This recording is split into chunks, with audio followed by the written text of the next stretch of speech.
welcome to Faith on Film, a program designed to keep you aware and informed on everything that's happening in the world of faith and family entertainment. And boy, have I got entertainment for you today.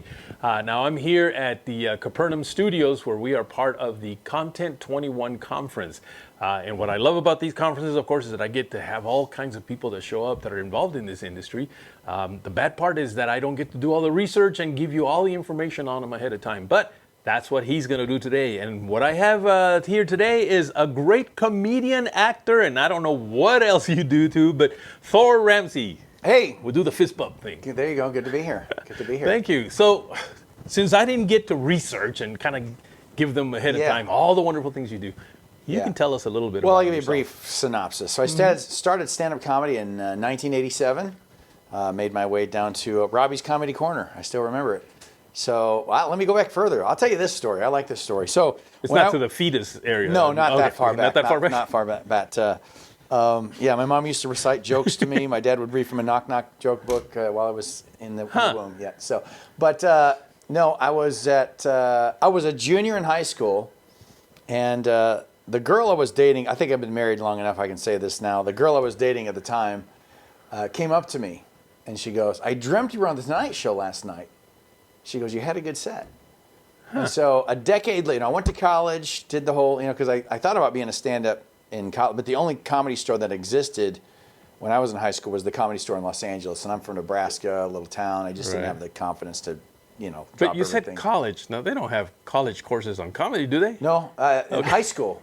In high school. College, high school courses about comedy? No. I was in high school. I'm confused now. All right, let's start over. No, okay, so you my high school sweetheart. Your high school sweetheart. When I was a junior in high school. Right. Maybe I said junior in college. I meant to say junior in high school. All I know is that you said something about college and learning comedy in college. I'm like, I didn't know they had that. No, I don't know where that came from. Maybe I need to pay better attention. But well, I went to college then, is what I say. Okay. So after high school, she tells me this when I'm a junior. I go to college, I do that whole thing, I get a job, I'm in an industry, I hate it, and at that point I figure, if you're not going to follow your own dreams, you might as well follow somebody else's. So I found my way to a comedy club and entered a contest and won the first round. Within a year, I was working 42 weeks a year as a stand-up comedian. And that was 1987, doing clubs around the country. Oh my goodness. So I did that for, so however many years ago that was. I still do stand-up occasionally. I don't do it full time anymore, but so I started as a stand-up. Long story short, then got married, and marriage will, if you're not walking with Christ when you get married, you'll be walking with Christ soon after. So I got married, and we both, recommitted our lives to Christ, and then I started working for Chuck Colson's Prison Fellowship, doing events in prisons, and then I didn't even know there was what you'd call a Christian market at that point. I didn't even know it existed. Especially for comedy. Yeah, especially for comedy. And there was the Christian market it's always been a smaller market, but you had Mike Warnke was the only guy I'd ever heard of. And I'd seen Mike in concert a few times, and then there was Shonda Pierce. And Mark Lowry. Isaac Airfreight too, or was that even way before? Isaac Airfreight was before, they were about this little after Mike Warnke, but they never were. Mike Warnke was filling. He'd show up in a city and he could pack out 2,000 or 3,000 people. That's when you have a following. Yep. And the Shonda Pierce could do that. Mark Lowry could do that. But those were that was pretty much it in the Christian. There was really only room for one, but there wasn't a lot at that time. So anyway, started doing some Christian events, and then I always wanted. I like to write, so I wanted to be a writer, and long story short, this is what I'm doing now, but that's kind of the background piece. So I did stand-up for years and years and years, and stand-up in the Christian market. Do you find that difficult because comedy in general, Christian, let's call it Christian comedy at this point, because comedy just by nature can be, irreverent a little bit. So comedy's based on criticism, really. Yeah, and really what it is. And Christians don't like to be criticized. Well, that's then they're not reading the same Bible I am. But if you look at it's like, I think my friend Darren Strebel pointed this out years ago, but he said comedy is really just commentary on the sin nature of man. If we weren't sinners, there'd be nothing. It's not taking yourself so seriously. So there's an element of humility in comedy, and But I found transitioning from clubs to churches was like going from, well, the audiences of churches were like playing theaters. Because in a club, you've got waitresses walking around, you got a blender in the back, you got inebriated people, that's drunk, and so there's just a lot of different things that you're fighting different things in that environment to be funny. No drunk people in church? No drunk people in church that I know of. Now you probably have, at least they don't get drunk there. You got to be drunk before you come. Okay. That's the whole thing about church. So you got to hide it too. So, but they were really more. It was like playing a theater because you would pause. It's called the pregnant pause. You pause. Right. But you pause in a club. Well, the thing about club comedy, you don't generally pause in club comedy. You just boom, bop, boom, bop, laughter, move on. Because if you pause there, you're like, you crash, it's like there's stuff going on. So, but in the church environment, it was just, and then Christian audiences were really encouraging.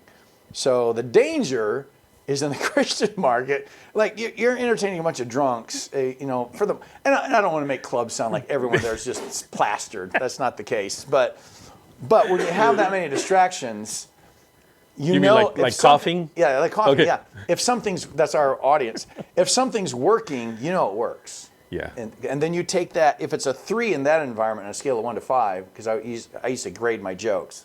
1 to 5. You want some 3s or like, okay, but then you want 4s and 5s. And so if it's a 3 in that environment, you bring it over here and it could be a 4 or 5. Just because the audience, their attention, they're just, but they're so encouraging. So the problem is, as you develop material sometimes over here, the material may not be as strong as you think it is if you take it back to this environment. So it's just those dynamics. But there's an old saying in comedies, like dying is easy, comedy's hard.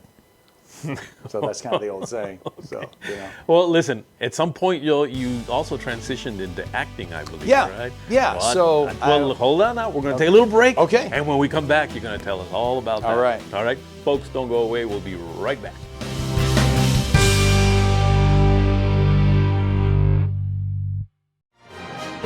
This is Holly on Hollywood. Hi, I'm Holly McClure with a Holly on Hollywood movie review. Let's take a look.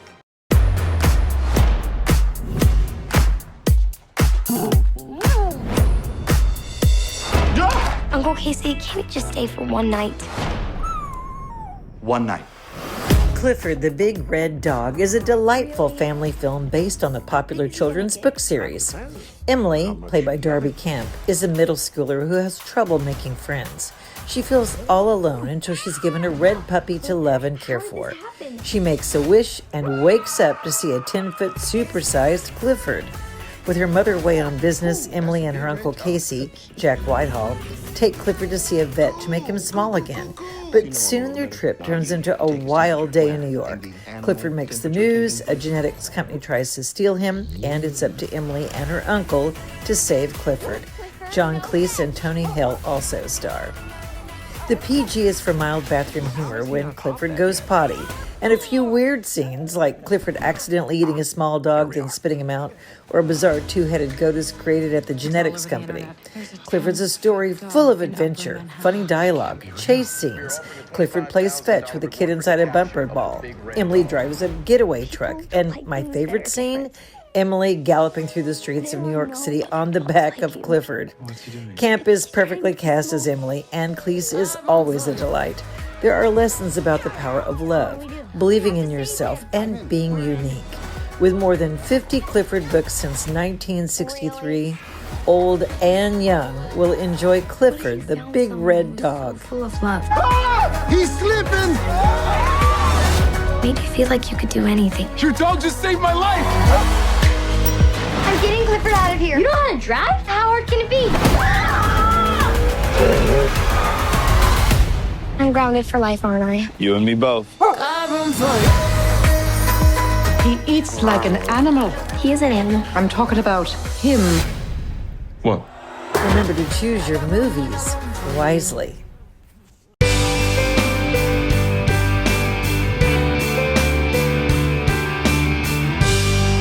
Welcome back to Faith on Film, coming to you from Capernaum Studios today. And I am here with Thor Ramsey, who just has me cracking up through all this thing. I don't know how I'm going to get through this show.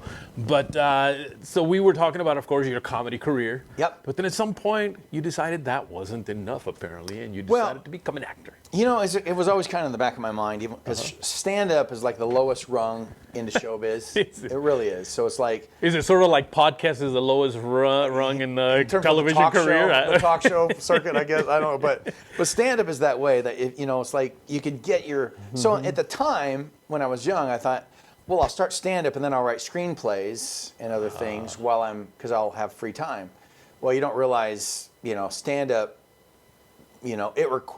comedy's hard, so it requires a lot of work. So I spent just years just trying to learn how to be funny, because there's that whole idea, when you're not a stand-up, people always tell you should be a comedian. Right. And then once you become a stand-up, no one ever says that to you. And I thought, wow, that's really odd. But what I found is that whatever need you have to make people laugh, when you're not a stand-up, that need is met in interpersonal communication with people. So you're always on and being funny. But once you're a stand-up, that needs, you meet that need every night when you perform. So in your daily life, you don't need to be as funny anymore. So people really stop telling you need to be a comedian. Once you're a comedian, no one tells you need to be one. But anyway, so I really wanted to write screenplays and different things like that, and novels. And so I started writing a screenplay about 2010 called Youth Group. It was just a slice of life comedy about a youth pastor in crisis, and I wanted it to be a comedy. Not necessarily screwball comedy, but I wanted to, it was really, I wanted it to have a feel like an independent feature film. And I was really looking for a small budget to make this film. Well, so my manager at the time gets me a meeting with Sonia Firm, and I'm pitching him and I had two, I still think they're solid ideas that can be made, but they were just mainstream, comedies is really what they were. They weren't faith-based. They were just comedies. They just happened to be clean for the mainstream. And I thought, these are great ideas. I mean, these are big concept ideas. I'm sure they'll buy it on one. But they're like, it's Sonia Firm. We're about faith. Do you have a faith-based, thing? I'm like, oh yeah. Did I prepare for this meeting at all? And so I only had about 30 pages. I didn't tell them that, but I go, I got this other idea called Youth Group. Blah blah blah. And they're like, we'd love to see that. So I, well, give me a week, because my computer's in the shop, which it was. But I'm like, I didn't want to tell them. They're like, I need a week to write it. So I go home and I write the screenplay, basically, finish it that week, and send it off to Sony. And there's a guy, he's still there. His name's Josh Nadler. He's a great guy. Josh calls me up, gives me notes over the phone. And I don't know if this is standard practice or not, but he did this 5 times. That's why I always mention his name, because I'm going, it was really, filmmaking, unlike stand-up, is a community endeavor. You're really making it with a group of people, so it's never just one person's final vision. It's a group endeavor, and that's why they always say it's amazing when anything, because it's like having too many cooks in the kitchen in one sense. If you can make a great meal with that many cooks in the kitchen, something special happened. And so he walks me through 5 rewrites, and at the very last meeting we had on the phone, he says, what your story needs right now is a big idea to bring all the characters together. I'm like, well, okay, I'll keep my nose out or my ears open for a big idea. Whatever. I don't know if it's going to come through my nose or my ears. I don't know. What's the big idea? I don't know. But I've just had my antennas up for a big idea. Well, a friend of mine, my best friend at the time, was a church planter, and he calls me up. He goes, you're not going to believe what this major mega church that we all know is doing. I go, what are they doing? He goes, they're crucifying someone on Good Friday. I'm like, there's no way. He goes, I'm on the social media page right now. Like, let me check it out. So I get on social media, and I check it out, and what happens, they weren't actually crucifying someone, but they were doing a passion play, but it was going to be so realistic that they had all these warnings. It's like if you're squeamish or you faint at the sight of blood, that kind of thing. So it seemed like they were literally crucifying someone. But right then I realized that so many American evangelical pastors has done such crazy things with all the best of intentions to draw people to church, that for a moment my friend and I believed that an American evangelical church would actually crucify someone on a Good Friday to draw people to church. And right then I knew I had my idea. That was the big idea. And so the script, all the 30 rewrites, all the different versions of the script, that was the central idea throughout. And so it's really just Became Church People, the movie. Okay. And so Sony Affirm handed you this huge check. No, they never ended up. They didn't. They're not the ones who ended up releasing it. Oddly enough. So long story, but there's a whole story there too. But thanks to Josh Nadler, and then my friend calling me up, it's like even that was the community aspect of how the creative process works. And then Christopher Sean Shaw. Then I started. He's the director of the film, and I started looking then for filmmakers to work with because I just wanted to get it made. And I was thinking, give us $25,000, we can get this script made, was what I was thinking. So I got involved with a thing called the 168 Film Festival. I'm very familiar with it. Yeah, so it's basically a speed filmmaking competition, and I saw this guy online who was making videos of his goldfish. So I knew, number one, he's single. I know that. Number two, he's lonely. So he's got plenty of time, and the goldfish. He filmed the goldfish pretty good. Like the goldfish looked pretty good. So I contacted him, and it was Christopher, and he's like, "Well, we're doing a 168 next week. You want to be involved?" And so I got involved in that. Wanted to start networking with filmmakers, and then after that 168 film we shot, which was very well received, called Skip Listening. I remember the film. Yeah, so I actually have a feature-length script for that now that we're trying to get funded. But Christopher and I took several scenes from the script, and we shot what we call a proof of concept trailer. So we shot a trailer for Church People, and then blasted it on social media. Stephen Baldwin saw it, loved it, contacted us. We had a phone meeting, then we had live meetings, and he's like, I'm going to get this thing funded. And I give him all the credit. 2 years later, took him 2 years, he found funding for that film. And so we ended up, what I wanted to just, give us $25,000. Like, he turned out to be like about a $1.7 million budget. Wow. That's a big jump. Well, for Christian films, that's like, it's still a small budget. Right. But, in Hollywood, I think a $5 million is a low budget film. Budget. So we were 1.7, so we're still low budget compared to but Hollywood. In Christian films, 25,000 is a regular budget. Yeah, it's fine. We got it made, and it's been really well received. Wow. So that's the short version of what's happened there, and it just came out on digital and DVD September 3rd. I don't know when this will air, but it's available on all the digital platforms and DVD. Well, I'll tell you what, normally I'm doing 2 segments now, and then on the 3rd segment I have Holly McClure give us an update on Hollywood films. But this is too much fun, so let's do a 3rd segment. What do you think? Yeah, sure. You're good? Absolutely. You don't have somewhere to go right now? No, I got nowhere to be except to this conference. Folks, he's got nowhere to be, so he'll be right back here in another couple of minutes, all right?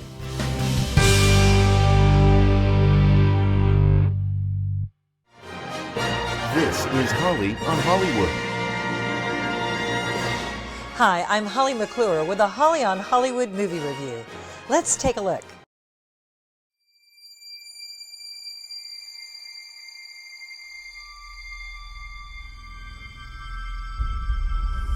There's something happening to me. There's something awakening in my mind. I can't control it. What did you see?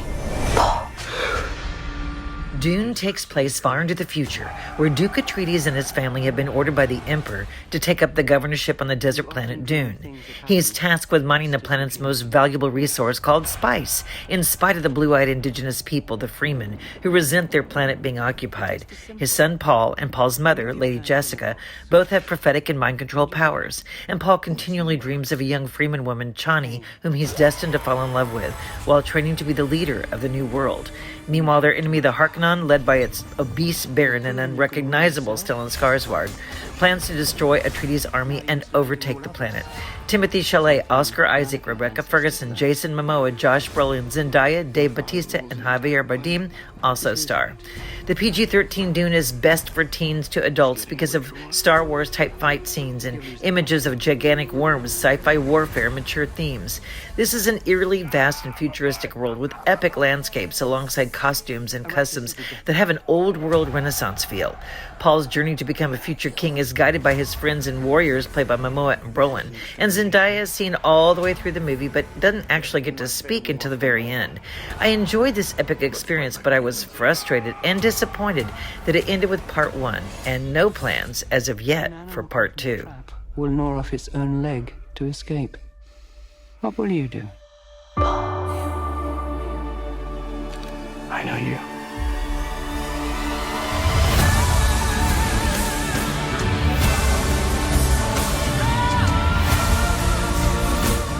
day, the legend will be born. All of civilization depends on it. The future. I can see it.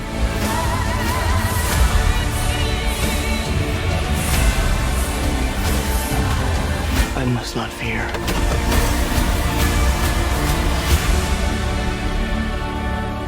Fear is the mind killer. My Lord Duke. Where the fear is gone, only I will remain. Go, go, go!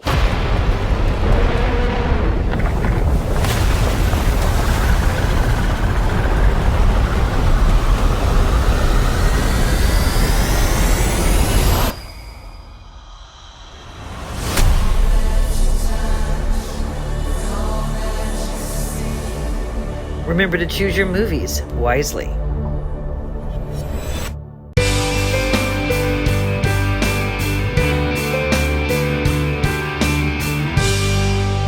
Welcome back to Faith on Film. Again, I just couldn't cut this at two segments here. So we're here with Thor Ramsey right now, and Thor, we've learned all about your your wife a little bit and your comedy career. Does anybody ever come to you and say, "Oh, you're a comedian? Be funny. Say something funny." Once in a while, people would do that. You're a comedian. You get this. You're a comedian. Say something funny. Yes. And the standard line used to be, "I like your shirt." That was the kind of like there was a standard line you just have when people would say that to you, or like, "What kind of comedy do you do?" The funny kind. It's a good thing you're not a plumber. Can you imagine? Can you fix my toilet? Yeah, there you go. There you go. So so you then moved into film. You've got this film coming out. Yeah. I'm sure there's some. I got to act in it too. Really? Yeah. So that's thanks to Stephen Baldwin, because I played the lead in the trailer, and the guy who played Pastor Skip in the trailer ended up he's a great actor, Michael Monks, and he ended up playing Pastor Skip in the film too. Because Stephen Baldwin was, let's try to keep as much as we can that made that trailer successful in the actual film itself. Right. And that was a great strategy, and that's why I got the role. And probably why we had such a hard time finding a distribution deal too. Who's this guy? Thor Ramsey. What? You're basing he's the lead? Who else you got in it? Yeah, but Stephen Baldwin's in it. Isn't Thor a superhero? He's a superhero, but how much better can you get? There you go. Now, so is that what you want to do now? Do you still want to do comedy, or do you want to more transition now into acting? No, I'm writing screenplays, and then you're writing every screenplay you write, you want to be in the film in some sense. So you're writing screen. So I've got 10 completed scripts, and then we've got about 3 right now, or 4. Maybe there's 4 right now. We're in process of finishing. So I've got 4 other projects, film projects, and so we're just trying to write these scripts. Are they all comedy? They're all comedies. Really? Well, it's kind of like this. I took this advice once you do something, if it's successful, people want more of that. If you do a comedy, then people go, "Hey, you got any more comedy?" You don't want to come like, "Well, I've got this family drama." Like, when you did the comedy, like, "Well, I've got this family drama." You see where I'm saying it? The way I'm saying it's family drama. Yes. So just like that. But so you got to do, and focus on what you're good at. Focus. It's almost like that's kind of what we learn a little bit from the successful fast food chains. If you try to increase your menu too much, it's people don't know what to order, and they don't that's like. True. That's what I love if you're about known In-N-Out. for your In-N-Out hamburgers, keep doing that. Make good fries. Don't change your recipe, McDonald's. And so I'm focusing on. They're all comedies, and they're all faith-based, because Christian films are a genre of film. And this is my argument with some of my friends. Like, I have a friend who would say, "Well, Up, you could classify Up as a Christian film. The Pixar movie." And I go, "You can't. It might have some Christian principles in it." And I think any good filmmaking that deals with reality has some Christian principles, because you can only live inside of God's reality. Here's the thing. There's reality, the way God created it, and that's the only choice you have. You can only live in that reality. Now, you can try to deny the reality, but you can't really live outside of it. And so all films that have good characters or themes of redemption are because of the truth that God is, because of how the world works. But Christian films are a genre. Yeah. And when you write a genre of film, they have to hit certain beats. And you've got to have there has to be a faith element in those films, and it has to be, based upon the Judeo-Christian faith. That's what makes a Christian film. Christians want to see themselves represented in some way in the film. Now, I think we've come a long way even in the last decade in Christian filmmaking. I think we have a long way to go, but I think we've made great strides because I think they're starting to learn. I think as filmmakers now, we're starting to learn, don't begin a film with, here's my message, how can I put it in a film? And that's the problem with Christian That's films. the problem. Is they're technically a pulpit message. Yes, in a and film. and no one likes, even some secular films are like that, and we call that propaganda. They're shoving a point of view down our throats, and we resent it. Yes. So why do we think as Christians they're not going to resent that if we do the same thing? So my thing is, start with a story. Is there a story you're passionate about? Is there a story that excites you? Because if you're excited about it, if you're not gripped by it, no one else will be. So find a story that you find interesting and work on the story. And if you're a Christian, your worldview will emerge.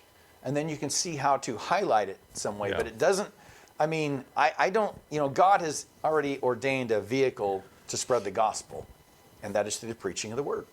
Now, whether we do that from a pulpit or a one-to-one or through broadcast television, it's still the same ordained means, which is preaching of the word. And that's how, so film is not that. That's why it's like, as well produced as they were, Billy Graham's organization made films for a while there back in the late 80s, was it 70s and 80s maybe? There were 70s and 90s, but, I don't know how many films they made. They made They made few, they made, certainly over 10. Okay, all right. Certainly over 10. But they all kind of had the same pattern and ended at the same place. They did. And, so there was never going to be a surprise ending. Yeah, it always ended like with Billy Graham doing a message. They're going, they're going to the crusade. They're going to the crusade, and the apocalypse occurs. Now there's a surprise ending, but they never went that way. True. So after a while, it's formulaic, but formula is just following genre in one sense. But the creativity, start with a story, tell the story, the Christian view will emerge.